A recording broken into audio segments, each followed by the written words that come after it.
স্থানীয় বটতলা টিআরটিসি কমপ্লেক্সের ভেতরে রাজ্যের অসংগঠিত শ্রমিক ভাই বোনদের ছেলে মেয়েদের জন্য সম্পূর্ণ বিনামূল্যে ক্লাস নবম থেকে দশম শ্রেণী পর্যন্ত ফ্রি কোচিং ক্লাস এবং বই খাতা কলম দেওয়ার ব্যবস্থাপনা করা হয় একটি অনুষ্ঠানের মাধ্যমে।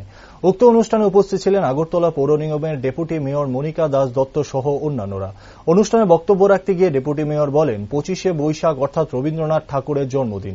শুধু তাই নয়, তিনি ওই দিন উক্ত কোচিং সেন্টারের সঙ্গে যুক্ত সবাইকে ওনার পক্ষ থেকে বিশেষ অভিনন্দন ও শুভেচ্ছা জ্ঞাপন করেন যে তারা এরকম একটা বিশেষ দিনে এত সুন্দর মহতি কাজকে শুরু করার জন্য।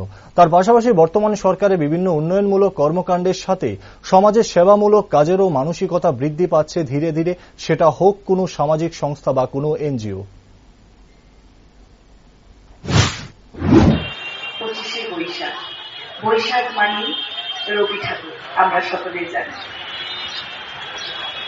জাতীয় সঙ্গীতের রচয়িতা, নোবেল বিজয়ী, অগ্রণী বাঙালি কবি রবি ঠাকুরের চরণে প্রথমে জানাই শতকোটি প্রণাম।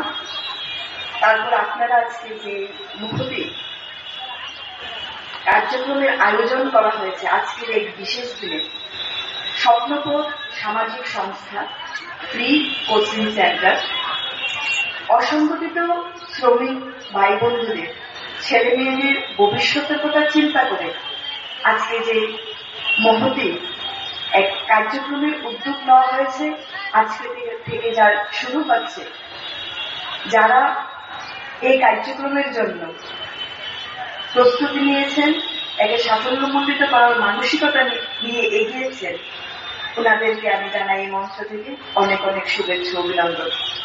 আজকের এই মহতি কার্যক্রমের অনুষ্ঠানে মঞ্চে উপস্থিত আছেন বর্তমান বিকাশমুখী শাসনাধীন কাল সরকারের সময়ে রাজ্য উন্নয়নের দিকে এগুচ্ছে, সরকারের প্রতিনিয়ত প্রচেষ্টা এবং জনসাধারণের সহযোগিতায়। কিন্তু আমরা কি লক্ষ্য করছি, ঠিক উন্নয়নের পাশাপাশি সমাজে সেবামূলক কাজেরও মানসিকতা কিন্তু দিন দিন বৃদ্ধি পাচ্ছে। সেটা সামাজিক সংস্থা হোক, কোনো এনজিও হোক, ওনাদের মতো যারা সমাজকে সেবা করার জন্য মানসিকতা রেখে বেরিয়ে এসেছে, আমরা যারা আপনাদের আশীর্বাদ নিয়ে